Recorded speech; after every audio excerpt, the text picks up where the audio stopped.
ಸ್ವೀಕಾರ ಮಾಡಿ ಬೇರೊಂದು ಕಾರ್ಯಕ್ರಮ ನಿರ್ಗಮಿಸಿದಂಥ ನಮ್ಮ ಕರ್ನಾಟಕ ರಾಜ್ಯದ ಹಿಂದಿನ ಮುಖ್ಯಮಂತ್ರಿಗಳು 8 ವರ್ಷಗಳ ಕಾಲ ಸುದೀರ್ಘವಾಗಿ ಜನಪರವಾದಂಥ ಯೋಜನೆಗಳನ್ನ ಕೊಟ್ಟು ಇವತ್ತಿಗೂ ಕೂಡ ನಮ್ಮ ಪಕ್ಷದ ಶ್ರೇಷ್ಠ ನಾಯಕರಾದ ಸಿದ್ದರಾಮಯ್ಯನವರ ಸುಪುತ್ರರಾದಂಥ ಡಾಕ್ಟರ್ ಯತೀಂದ್ರ ಸಿದ್ದರಾಮಯ್ಯನವರು ತಮ್ಮನ್ನು ಉದ್ದೇಶಿಸಿ ಮಾತನಾಡಿ ಹೋಗಿದ್ದಾರೆ. ಅದೇ ರೀತಿ ನೂತನವಾಗಿ ಉಪಚುನಾವಣೆಯಲ್ಲಿ ಮೊನ್ನೆ HY ಮೇಟಿಯವರ ಪುತ್ರರಾದಂಥ ಶ್ರೀ ಉಮೇಶ್ ಮೇಟಿಯವರು ಕೂಡ ತಮ್ಮ ಒಂದು ಸನ್ಮಾನವನ್ನು ಸ್ವೀಕಾರ ಮಾಡಿ ಅವರು ಕೂಡ ಯತೀಂದ್ರ ಸಿದ್ದರಾಮಯ್ಯ ಜೊತೆಗೆ ಇನ್ನೊಂದು ಪ್ರತಿಭಾ ಪುರಸ್ಕಾರ ಕಾರ್ಯಕ್ರಮಕ್ಕೆ ಅವರು ನೋಡುತ್ತಾ ಬಂದಿರುವಂಥ ಕಾರ್ಯಕ್ರಮಕ್ಕೆ ನಿರ್ಗಮಿಸಿದ್ದಾರೆ.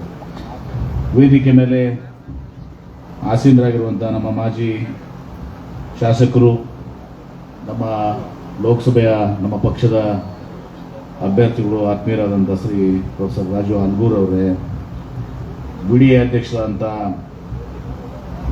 ಶ್ರೀ ಗಂಗಾಧರ ಸಂಭಾವಣಿ ಅವರೇ, ಮಹಿಳಾ ಕಾಂಗ್ರೆಸ್ನ ಅಧ್ಯಕ್ಷರಾದಂಥ ಶ್ರೀಮತಿ ರಮೀಜಾ ನದಾಫ್ ಅವರೇ, ಯೂತ್ ಕಾಂಗ್ರೆಸ್ನ ಅಧ್ಯಕ್ಷರಾದಂಥ ಶ್ರೀ ಮೊಯಿನ್ ಶೇಖ್ ಅವರೇ, ಕಾಂಗ್ರೆಸ್ಸಿನ ಹಿರಿಯ ಮುಖಂಡರಾದಂಥ ಶ್ರೀ ಮೊಹಮ್ಮದ್ ರಫೀಕ್ ಟಪಾಲ್ ಅವರೇ, ಕಾಂಗ್ರೆಸ್ನ ಇನ್ನೋರ್ವ ಹಿರಿಯ ನಾಯಕರಾದಂಥ ಆತ್ಮೀಯರಾದಂಥ ಶ್ರೀ SM ಕಾಟಲ್ ಗಣಿಯಾರ್ ಅವರೇ, ಉಪಾಧ್ಯಕ್ಷರಾದಂಥ ಜಿಲ್ಲಾ ಕಾಂಗ್ರೆಸ್ನ ಶ್ರೀ ಶಾನ್ಸಾಬ್ ಗಡಲ್ಗಾವ್ ಅವರೇ, ಪ್ರಭುಗೌಡ ಪಾಟೀಲ್ ಅವರೇ, ಹಿರಿಯರಾದಂಥ ಛಾಯಾಗೌಡ ವಕೀಲರೇ, ಬ್ಲಾಕ್ ಕಾಂಗ್ರೆಸ್ನ ಅಧ್ಯಕ್ಷರಾದಂಥ ಶ್ರೀ ಜಮೀರ್ ಬಕ್ಷಿ ಅವರೇ, ಸುರೇಶ್ ಗುಣಸ್ಗಿ ಅವರೇ, ಬ್ಲಾಕ್ ಕಾಂಗ್ರೆಸ್ ಕಮಿಟಿ ಅಧ್ಯಕ್ಷರಾದಂಥ ಶ್ರೀಮತಿ ಆರ್ತಿ ಶಾಪೂರ್ ಅವರೇ, ಕರ್ಪೂರ್ ಮಠ್ ಅವರೇ, ಎಲ್ಲ ಕಾಂಗ್ರೆಸ್ ಜಿಲ್ಲಾ ಕಾಂಗ್ರೆಸ್ ಕಮಿಟಿಯ ಪದಾಧಿಕಾರಿಗಳೇ, ಮಹಿಳಾ ಕಾಂಗ್ರೆಸ್ನ ಎಲ್ಲ ಪದಾಧಿಕಾರಿಗಳೇ, ಯುವ ಕಾಂಗ್ರೆಸ್ನ ಎಲ್ಲ ಪದಾಧಿಕಾರಿಗಳೇ, ಎಲ್ಲ ಮುಂಚೂಣಿ ಘಟಕಗಳ ಎಲ್ಲ ಅಧ್ಯಕ್ಷರೇ, ಪದಾಧಿಕಾರಿಗಳೇ, ಬ್ಲಾಕ್ ಕಾಂಗ್ರೆಸ್ಸಿನ ಎಲ್ಲ ಜಿಲ್ಲೆಯ ಎಲ್ಲ ಬ್ಲಾಕ್ ಕಾಂಗ್ರೆಸ್ ಕಮಿಟಿಯ ಅಧ್ಯಕ್ಷರುಗಳೇ, ಸಹೋದರ ಸಹೋದರರೇ, ಯುವಕ ಮಿತ್ರರು, ಇವತ್ತು ಬಹುಶಃ ಮಲ್ಲಿಕಾರ್ಜುನ ಲೋಣಿಯವರು ಹೇಳಿದರು ನನಗೆ ಅಭಿನಂದನೆ ಸಲ್ಲಿಸುವಂಥ ಕಾರ್ಯಕ್ರಮ ಅಂತ. ನಾನು ಕಾಂಗ್ರೆಸ್ ಪಕ್ಷದ ಕಚೇರಿಗೆ ಭೇಟಿ ನೀಡಬೇಕು ಅಂತೇಳಿ ನಾನು ನನ್ನ ಪ್ರೋಗ್ರಾಮನ್ನು ಹಾಕೊಂಡಿದ್ದೇನೆ. ನಾನೇನು ಸನ್ಮಾನ ಮಾಡಿಸ್ಕೋಬೇಕು ಅಂತಿಲ್ಲ. ನಾನು ಸಚಿವನಾಗಿದ್ದೇನೆ. ಮುಂದೆ ನನಗೇನು ಇದು 3 ವರ್ಷ ಸಚಿವನಾಗಿದ್ದೆ ಸಿದ್ದರಾಮಯ್ಯ ಸಾಹೇಬರ ಒಂದು ನೇತೃತ್ವದಲ್ಲಿ. ಈಗ DK ಶಿವಕುಮಾರ್ ಅವರ ನೇತೃತ್ವದಲ್ಲಿ ಮತ್ತೆ ಅದೇ ಖಾತೆಯಲ್ಲಿ ಮುಂದುವರೆದಿದ್ದೇನೆ.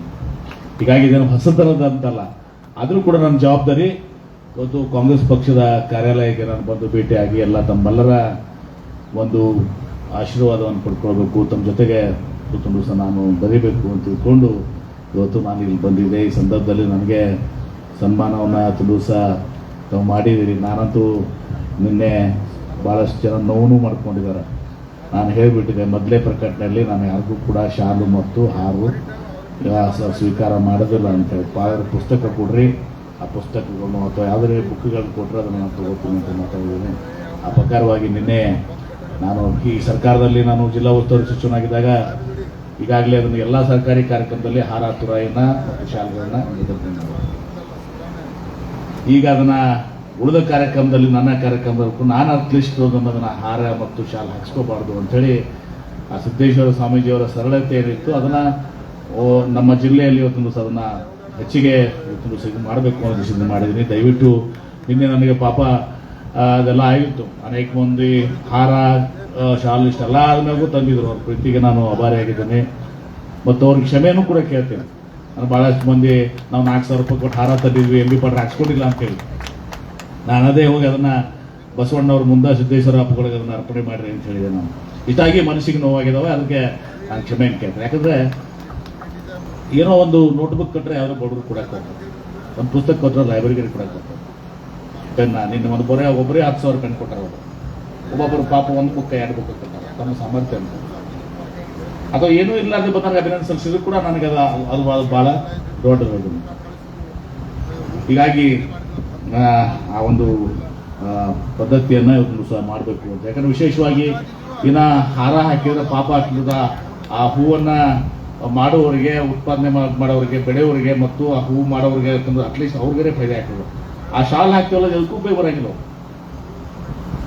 ತಪ್ಪಲ್ ಸರ್, ಎದಕ್ಕೂ ಬರ್ದಿಲ್ಲ, ಹತ್ಕೊಳಕ್ಕೂ ಹೋಗುದಿಲ್ಲ, ಮುಖ ಒರೆಸ್ಕೋಗಿಲ್ಲ. ಟಾವೆಲ್ ಕೊಟ್ರೆ ಚಲೋ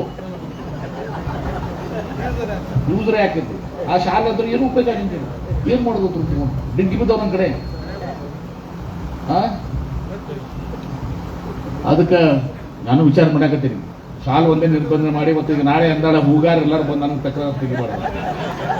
ನೀವು ಹೋಗಿರಿ ಭಾಗವಾನ್ಗಳ ಏನು ಅಂಬಿಪಾಡ್ರ ಅಂತೇಳಿ, ಅದಕ್ಕೆ ನೋಡೋದು ಸ್ವಲ್ಪ ಸೂಕ್ತ ಮಾರ್ಪಾಡು ಮಾಡಕ್ಕೆ ಶಾಲ್ ಒಂದು ಬಿಟ್ಟು ಹೂ ಕೊಡೋರಿಗೆ ಇದು ಮಾಡಬೇಕು ಚಿಂತನೆ ಮಾಡಾಕ್ತೀನಿ. ಪುಸ್ತಕ ಕೊಡೋದ್ರ ಮತ್ತೆ ಅದು ಆ ಹೂ ಕೊಡೋಕ್ಕಿಂತ ಪುಸ್ತಕ ಕೊಡೋದು ಚಲೋ. ಇನ್ನೇನು ಪಾಪ ಆ ಹೂಗಾರ ಏನಾದ್ರು ತಪ್ಪು ಕೊಡ್ತಿತ್ತಂದ್ರೆ ಹಿಂಗೆ ಎಂ ಪಿ ಪಾಡ್ರಿ ಮಾಡಿದ್ರೆ ನಮ್ದು ಏನಪ್ಪ ನಮ್ಮ ಒಟ್ಟಿಗೆ ಯಾಕೆ ಕಲ್ಕೊಡತ್ತಿರತ್ತಂದ್ರೆ ಅದು ವಿಚಾರ ಮಾಡೋಣ ಅಂತ ಹೇಳಿ ಇವತ್ತು ಜಿಲ್ಲಾ ಕಾಂಗ್ರೆಸ್ ಅಂದರೆ ಪಕ್ಷ ಇವತ್ತಿನ ದಿವಸ ಮುಖ್ಯ, ಪಕ್ಷ ನಂತರ ಸರ್ಕಾರ. ಇವತ್ತು ಪಕ್ಷ ಇರಿದ್ರೆ ಸರ್ಕಾರಗಳು ಬರೋದಿಲ್ಲ, ಪಕ್ಷದಿಂದ ಇವತ್ತು ದಿವಸ ಮುಖ್ಯಮಂತ್ರಿ, ಪಕ್ಷದಿಂದ ಇವತ್ತು ದಿವಸ ನಾವು ಮಂತ್ರಿಗಳು, ಶಾಸಕರು. ಅದನ್ನು ನಾವು ಬಹಳ ಅರ್ಥಪೂರ್ಣವಾಗಿ ತಿಳ್ಕೊಬೇಕಂತ ರಾಜವಲ್ಗೌಡರು ಹೇಳಿದರು. ಬಹುಶಃ ನಾನು 91ರ ರಾಜಕೀಯ ಬಂದಮೇಲೆ ನಮ್ಮ ತಂದೆಯವ್ರ ಬಿದ್ದ ನಂತರ ನಾನು ಬೈ ಎಲೆಕ್ಷನ್ ಶಾಸಕನಾದ್ಮೇಲೆ ಅನೇಕ ಸಲ ನಾನು ಶಾಸಕನಿರಲಿಲ್ಲ. ಆ ಶಾಸಕನಿಲ್ಲಾರ್ದಾಗ ಕೂಡ ಇವತ್ತು ಬೃಹತ್ ಕಾರ್ಯಕ್ರಮಗಳು ಏನಾದರೂ ಆಗಿದ್ರೆ ಅದನ್ನು ನಾನು ಮಾಡಿದ್ದೀನಿ. ಶ್ರೀಮತಿ ಸೋನಿಯಾ ಗಾಂಧಿ ಅವರು ಬಂದಾಗ, ಏನು ಮೊದಲು ಮಹಿಳಾ ವಿಶ್ವವಿದ್ಯಾಲಯ ಬಂದಾಗ ನಾನು ಚುನಾವಣೆ ಸೋತಿದ್ದೆ ನಾನು. ಆಗ ಆ ಕಾರ್ಯಕ್ರಮವನ್ನು ಸಂಘಟನೆ ಮಾಡಿದಂಥವನು 10 ಸಾವಿರ ಜನ ಕೂರಿಸಿದವನು ನಾನೇ. ಇವತ್ತು ದಿವಸ ಸ್ವಲ್ಪ ಏನೋ ರಾಜಕಾರಣ ನಡೀತು, ಅದು ಆಯ್ತು ಬಿಡಿ ಅದನ್ನು. ಆದ್ರೆ ಅವತ್ತು ಕೂಡ ನಾನು ಜನರ ಸೇರಿಸುವಂತ ಕೆಲಸ ಮಾಡಿದೆ, ನಿಮ್ಮೆಲ್ಲರ ಜೊತೆ ಕೂಡ. ನಾನು ಒಬ್ಬನೆಲ್ಲ ನಿಮ್ಮೆಲ್ಲರ ಜೊತೆ ಕೂಡ. ಅದೇ ರೀತಿ ಇವತ್ತು ದಿವಸ ನರೇಂದ್ರ ಮೋದಿ ಅವರು ಪ್ರಧಾನಮಂತ್ರಿ ಆಗಿ ಬಿಜಾಪುರಕ್ಕೆ 2014 ಬಂದ ಸೇಮ್ ದಿವಸ ಇವತ್ತು ದಿವಸ ನಾವು ಯಾವ್ದು 14ರಾಗಲ್ಲ, ಅದೇ ದಿವಸ ಇವತ್ತು ಶ್ರೀಮತಿ ಸೋನಿಯಾ ಗಾಂಧಿ ಅವರು ಅವ್ರಿಗಿಂತ ದೊಡ್ಡ ಫಂಕ್ಷನ್ ಇವತ್ತು ದಿವಸ ನಾವು ಮಾಡಿದ್ವಿ. ಯಾಕಂದ್ರೆ ನಮ್ಮ ಪಕ್ಷವನ್ನ ನಾವು ಜೀವನಕ್ಕೆ ಇಡಬೇಕು.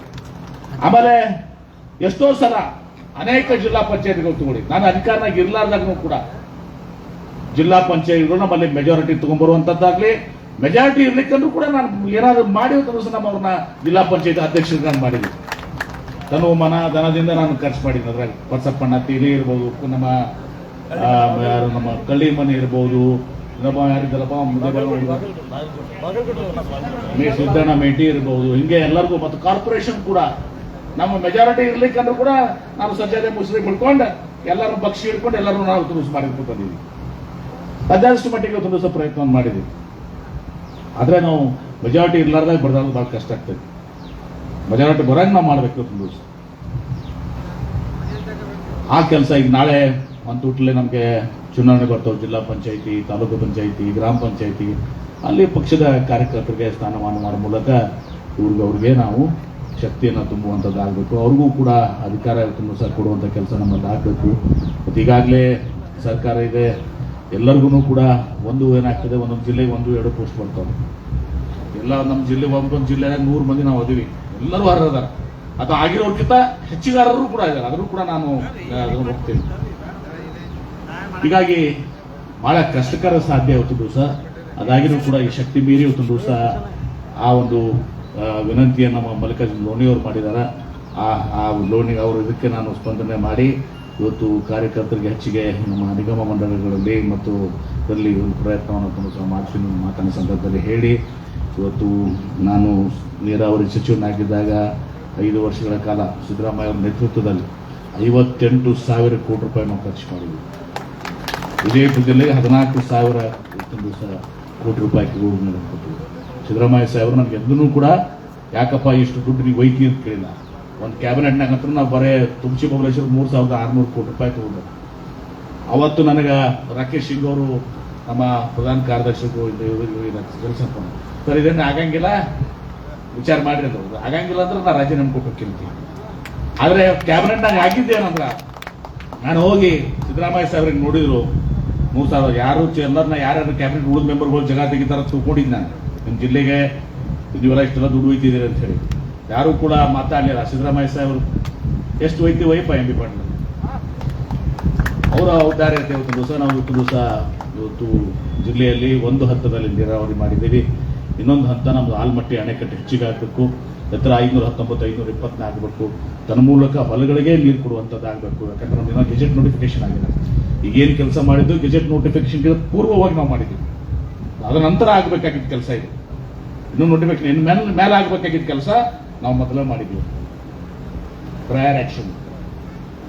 ಹೀಗಾಗಿ ಒಂದು ಹಂತಕ್ಕೆ ನಾವು ಇವತ್ತೊಂದು ದಿವಸ ಈ ಸಿದ್ದೇಶ್ವರ ಮಹಾಸ್ವಾಮಿಯವರ ಒಂದು ಬೊಕ್ಷಿ ನೀರನ್ನ ಕೊಡುವಂಥ ಪ್ರಯತ್ನವನ್ನ ನಾನು ಮಾಡಿದ್ದೀನಿ. ನನ್ನ ಮಾತನ್ನ ಸಂದರ್ಭ ಹೇಳಿ, ಇಂಡಸ್ಟ್ರೀಸ್ ಮಂತ್ರಿಯಾಗಿನೂ ಕೂಡ ನಾನು ಪ್ರತಿ ಮೀಟಿಂಗ್ ಏನಾರ ಮಾಡಬೇಕು. ಯಾಕಂದ್ರೆ ಇಂಡಸ್ಟ್ರೀಸ್ ತರೋದು ಭಾಳ ಕಷ್ಟಕರ ಕೆಲಸ. ನೀರು ತಂದಿದ್ದು ನಾವು ಸರಳ ಆಯಿತು, ಆದರೆ ಇಂಡಸ್ಟ್ರಿ ತರೋದು ಭಾಳ ಕಷ್ಟ. ಅವರೆಲ್ಲ ಬೆಂಗಳೂರು ಸುತ್ತಮುತ್ತ ಕೇಳ್ತಾರೆ, ಬರೀ ಬಿಜಾಪುರಕ್ಕೆ ಬರೀ ಅಂದ್ರೆ ಇಲ್ರಿ ಬೆಂಗಳೂರು ಕೊಡ್ರಿ, ಇಲ್ಲ ನಾವು ಹೈದರಾಬಾದ್ಗೆ ಹೋಗ್ತೀವಿ, ಚೆನ್ನೈಗೆ ಹೋಗ್ತೀವಿ, ಪೂನಾಕ್ಕೆ ಹೋಗ್ತೀವಿ, ಮುಂಬೈಗೆ ಹೋಗ್ತೀವಿ ಅಂತ ಅಂಜಿಸ್ತಾರೆ ನಮ್ಮನ್ನು. ಹೀಗಾಗಿ ಆದರೂ ಕೂಡ ನಮ್ಮ ಪ್ರಯತ್ನ ನಡೆದದ. ಈಗ ಮೈಸೂರು ಸ್ಯಾಂಡಲ್ ಸೋಪ್ ಅಂತೂ ನಾವು 500 ಕೋಟಿ ರೂಪಾಯಿ ಪ್ರಾಫಿಟ್ ಮಾಡಿ ಭಾಳ ದೊಡ್ಡ ಮಾಡಿದ್ದೀವಿ. ಆ ಫ್ಯಾಕ್ಟ್ರಿ 2ನೇ ಫ್ಯಾಕ್ಟ್ರಿ ಉತ್ತರ ಕರ್ನಾಟಕ ಹಾಕ್ಬೇಕಂತ ಬಂದಾಗ ನಾವು ಬಿಜಾಪುರ ಮಾಡಬೇಕು.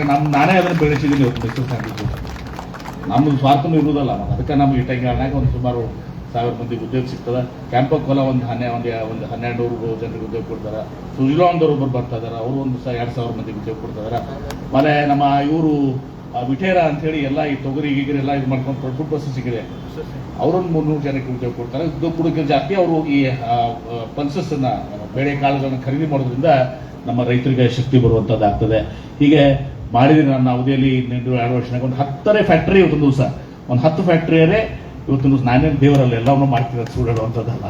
10 ಫ್ಯಾಕ್ಟರಿಯರೇ ಇಲ್ಲಿ ತರಬೇಕು ಅನ್ನೋ ದೃಷ್ಟಿಯಿಂದ ಆ ಪ್ರಯತ್ನವನ್ನ ದಿವಸ ಮಾಡಿದ್ದೀನಿ.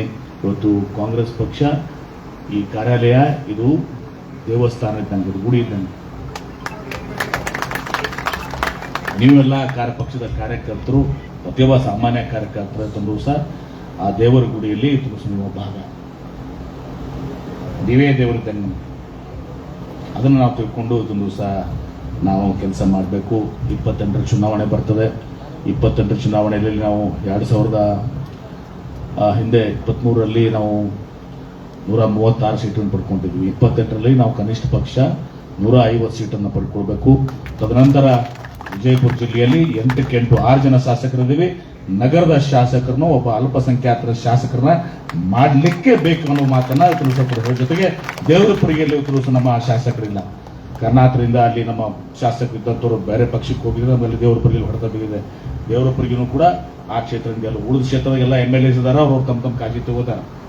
ಆದರೆ ಈ 2 ಮತಕ್ಷೇತ್ರಕ್ಕೆ ನಾವು ಹೆಚ್ಚಿನ ಒತ್ತನ್ನು ಕೊಟ್ಟು ದೇವರಪುರಿಗೆ ಮತ್ತು ನಗರ ಎರಡನ್ನೂ ಕೂಡ ಗೆಲ್ಲಬೇಕು. 2019 ಪಾರ್ಲಿಮೆಂಟ್ ಸೀಟ್ ಅದನ್ನು ಕೂಡ ನಾವು ಗೆಲ್ಲುವ ಮುಖಾಂತರ ಇವತ್ತು ರಾಜ್ಯದಲ್ಲಿ 20 ಸೀಟ್ ತಂದು ಕೊಡುವ ಮೂಲಕ ರಾಹುಲ್ ಗಾಂಧಿ ಅವ್ರನ್ನ ಈ ದೇಶದ ಪ್ರಧಾನಮಂತ್ರಿ ಮಾಡುವಂತ ಸಂಕಲ್ಪದಿಂದ ಇವತ್ತು ನಾವು ಮುನ್ನಡೆಯಬೇಕಾಗಿದೆ ಅನ್ನೋ ಮಾತನ್ನು ಸಂದರ್ಭ ಹೇಳಿ, ಇವತ್ತು ಇನ್ನೊಂದು ವಿಚಾರಗಳನ್ನು ಹೇಳಿದೆ. SIR ಬಗ್ಗೆ ಬಹಳ ಎಚ್ಚರಿಕೆಯಿಂದ ಇರಬೇಕು, ಅದರ ವಿಶೇಷವಾಗಿ ನಗರದಲ್ಲಿ. ಯಾಕಂದ್ರೆ ಸಲ ನಗರದಲ್ಲಿ ನನಗನ್ಸ್ಮಟ್ಟಿಗೆ ನಮ್ಮ ಹಮೀದ್ ಮುಷ್ರಿಫ್ ಅವರು ಇಲ್ಲ, ಅವ್ರ ಹಜ್ಜಿಗೆ ಹೋಗಿದ್ದಾರೆ. ಇಲ್ಲಿ 16,000 ವೋಟ್ಗಳನ್ನ ಬೇರೆ ಬೇರೆ ಕಡೆ ತಂದು ಹಾಕ್ಸುವಂತ ಕೆಲಸ ಆಗಿದೆ. ಬಹಳಷ್ಟು ಮ್ಯಾನಿಪುಲೇಷನ್. ಈ ಬಿಜೆಪಿ ಅವರು ಏನಿದಾರಲ್ಲ ಆ ಇದ್ರಾಗ ಎಕ್ಸ್ಪರ್ಟ್ ಅವ್ರು ಚುನಾವಣೆ ಇದ್ದಾರೆ. ಬೇರೆ ಮತಕ್ಷೇತ್ರದಿಂದ ಬೇರೆ ಬೇರೆ ಕಡೆ ತಂದು 16,000 ಮತಗಳನ್ನ ಇಲ್ಲಿ ತಂದು ಹಾಕಿದಂಥದ್ದು ಕೂಡ ಇವತ್ತು ಹಮೀದ್ ಮುಷ್ರಿಫ್ ಅವ್ರಿಗೆ ಆ ಅನುಭವ ತಿಳಿಸದ. ಹೀಗಾಗಿ ನಾವು ಬಹಳ ಜಾಗರೂಕತೆಯಿಂದ ಈ SIR ಏನಿದೆಯಲ್ಲ, ಈ SIR ನಲ್ಲಿ ಏನ್ ಮಾಡ್ತಾರೆ, ನಾವು ಬೇರೆ ಬೇರೆ ಕಡೆ ನೋಡಿದ್ವಿ. ಕೋಲ್ಕತ್ತಾದಲ್ಲಿ ಅಲ್ಲಿ ಕಾಂಗ್ರೆಸ್ ಪಕ್ಷದ ವೋಟರ್ಸ್ ಬಡವರು, ವಿಶೇಷವಾಗಿ ಅಲ್ಪಸಂಖ್ಯಾತರು, ದಲಿತರು, ಹಿಂದುಳಿದ ವರ್ಗದವರು, ಸ್ಲಮ್ಗಳಿಗೆ ಅಂತಲ್ಲಿ ಇವತ್ತು ಇವರು ಟಾರ್ಗೆಟ್ ಮಾಡಿ ನಮ್ಮ ವೋಟ್ಗಳನ್ನ ಕಟ್ ಮಾಡ್ತಾರೆ. ಯಾಕಂದ್ರೆ ಒಬ್ಬ ಶಾಸಕನಾಗ ಆರಿಸಿ ಬರೋದು ಎಷ್ಟು, ಒಂದು 5,000 10,000 ಒಂದು 10,000 ವೋಟ್ ಕಟ್ ಆತಂದ್ರೆ ನಮ್ಮ ಪರಿಸ್ಥಿತಿ ಗಂಭೀರ ಆಗಿಬಿಡ್ತದೆ. अपन तुम ज़्यादा ये करना, ಅದನ್ನ ಹೆಚ್ಚಿಗೆ ನೀವು ಎಲ್ಲ ಕುಡಿದು ಮಾಡಬೇಕು, ನಾವು ಇದು ಮಾಡ್ತೀವಿ.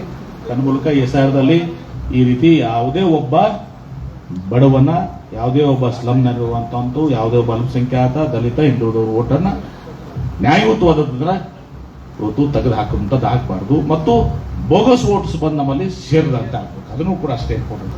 2 ಕೆಲಸಗಳನ್ನ ಮಾಡೋ ಕೆಲಸದಲ್ಲಿ ನಾವು ಮಾಡೋಣ ಅನ್ನೋ ಮಾತನ್ನು ಹೇಳಿ, ಇವತ್ತು ನಾವು ಬಹಳಷ್ಟು ಪ್ರೀತಿ ವಿಶ್ವಾಸದಿಂದ ಇವತ್ತು ನಾ ಈ ಪೆಂಡಲ್ಗಿಂತ ಹಾಕ್ತಾರ ನಮ್ಗೆ ಗೊತ್ತಿರೋದು. ಬರೀ ಭೇಟಿ ಕೊಡ್ತೀನಿ, ಒಳಗೆ ಕುತ್ಕೊಂಡು ಮಾತಾಡಿ ಹೋಗ್ಬಿಟ್ಟು ನಾ ಮಾಡಿದ್ದೀನಿ. ಆದರೆ ಮಲ್ಲಿಕಾರ್ಜುನ ಲೋಣಿ ಅವರು ಅವರೆಲ್ಲ, ನೀವೆಲ್ಲ ಕಾಂಗ್ರೆಸ್ ಪಕ್ಷದೆಲ್ಲರೂ ಕುಡ್ಕೊಂಡು ಇವತ್ತು ಶಾಮೀನ ಹಾಕಿ ನನಗೂ ಮತ್ತು ಯತೀಂದ್ರ ಸಿದ್ದರಾಮಯ್ಯನವರು ಇವತ್ತು ನಾವು ನೆನೆಸ್ಬೇಕಾಗ್ತದೆ.